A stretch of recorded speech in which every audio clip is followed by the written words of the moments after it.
घने जंगलों के बीच पहाड़ियों से घिरा एक छोटा सा गांव था, शिवपुर। यहाँ के लोग सीधे सादे थे, पर उनके दिलों में अक्सर लालच और ईर्ष्या का अंधेरा पल रहा था।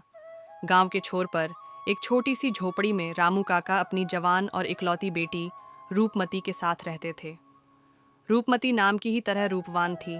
उसके चेहरे पर चांद सा नूर था और आंखों में सच्चाई की चमक। वह मेहनती थी और अपने पिता का सहारा थी। गांव में एक नया ठेकेदार बलवंत आया था, जिसकी बुरी नज़र गांव की उपजाऊ ज़मीन पर थी। रामू काका की ज़मीन सबसे अच्छी थी और बलवंत उसे हड़पना चाहता था। उसने गांव के मुखिया, सुखिया, सेठ और कुछ रईस लोगों को अपने साथ मिला लिया। उन्होंने रामू काका पर ज़मीन बेचने। रामू, यह जमीन मुझे दे दो। रामू काका ने साफ इनकार कर दिया। एक अंधेरी रात, जब रूपमती और रामू काका सो रहे थे, बलवंत और उसके गुंडों ने उनकी झोपड़ी में आग लगा दी। आग इतनी तेजी से फैली कि रामू काका और रूपमती को भागने का मौका ही नहीं मिला। गांव वाले दूर खड़े तमाशा देखते रहे। किसी ने मदद का हाथ नहीं बढ़ाया। उनकी चीखें धीरे धीरे आग की लपटों में दब गईं। सुबह तक झोपड़ी बस राख का ढेर थी और उसके साथ ही रामू काका और रूपमती के सपने भी।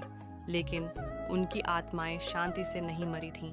खासकर रूपमती की आत्मा, जिसे जीते जी इतना छल और अन्याय मिला था, वह गांव वालों की बेरुखी और क्रूरता से तिलमिला उठी। उसकी आत्मा ने शरीर तो त्याग दिया था, पर बदले की आग उसके भीतर धधक रही थी। कुछ महीनों बाद शिवपुर गांव में अजीबोगरीब घटनाएं घटने लगीं। हर अमावस्या की रात को गांव के किसी न किसी घर से चीखें सुनाई देतीं। सुबह होती तो पता चलता कि किसी का पशु मर गया है, किसी के खेत जल गए हैं और कभी कभी तो गांव का कोई आदमी गायब हो जाता।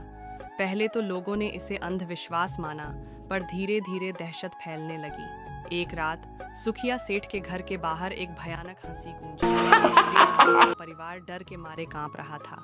तभी उन्होंने देखा कि घर के आंगन में एक आकृति नाच रही है। उसके बाल बिखरे हुए थे, आंखें अंगारों सी लाल थीं और उसकी आवाज़ में एक अजीब सी खड़खड़ाहट थी। वह कोई और नहीं, रूपमती की प्रेतात्मा थी, जो अब एक खौफनाक चुड़ैल बन चुकी थी। उसकी हंसी से गांव की हवा में सिहरन दौड़ जाती थी।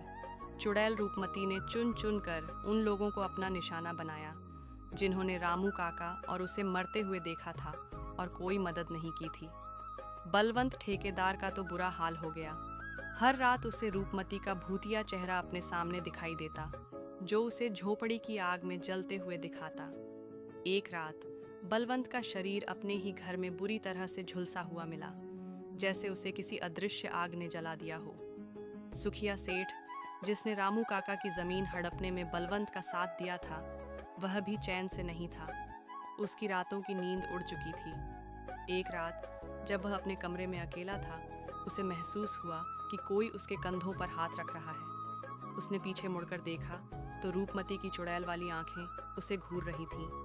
सेठ जी, एक ठंडी कांपती हुई आवाज़ आई। ज़मीन तो तुम्हारी हो गई, पर शांति कैसे मिलेगी? सेठ ने डर के मारे दम तोड़ दिया। गांव में अब कोई भी सुरक्षित नहीं था। लोग घरों से बाहर निकलने से डरते थे। बच्चे रोते रहते, औरतें हर आहट पर चौंक उठती। गांव के पंडित ने भी कई पूजा पाठ कराए, पर कोई लाभ नहीं हुआ। चुड़ैल का प्रकोप बढ़ता ही जा रहा था। एक दिन गांव का एक बूढ़ा साधु, जो वर्षों से जंगल में तपस्या कर रहा था, गांव लौटा। उसने गांव वालों की दहशत देखी और पूछा कि क्या हुआ है। जब उसे रूपमती और रामू काका की पूरी कहानी पता चली, तो उसकी आंखों में नमी आ गई। साधु ने गांव वालों से कहा, यह चुड़ैल किसी और की नहीं, रूपमती की आत्मा है। उसने सिर्फ अन्याय का बदला लिया है। उसकी आत्मा को शांति तभी मिलेगी जब आप सब अपनी गलती मानेंगे और पश्चाताप करेंगे। साधु के कहने पर गांव के बचे हुए लोगों ने मिलकर रामू काका और रूपमती की झोपड़ी की जगह पर एक छोटा सा मंदिर बनवाया। उन्होंने हर अमावस्या की रात को वहां इकट्ठा होकर अपनी गलतियों के लिए माफ़ी मांगी और रूपमती की आत्मा की शांति के लिए प्रार्थना की। धीरे धीरे चुड़ैल का प्रकोप कम होने लगा। अब अमावस्या की रातों में चीखें सुनाई नहीं देती थीं। गांव में फिर से शांति लौटने लगी। पर रूपमती की कहानी, उसके प्रतिशोध की कहानी, शिवपुर के लोगों के लिए एक कड़वी याद बनकर रह गई।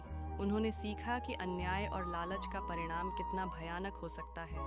आज भी जब कोई शिवपुर गांव से गुजरता है, तो रात के सन्नाटे में कभी कभी एक हवा का झोंका आता है और लगता है जैसे कोई धीमी दुख भरी आवाज में फुसफुसा रहा हो, न्याय न्याय।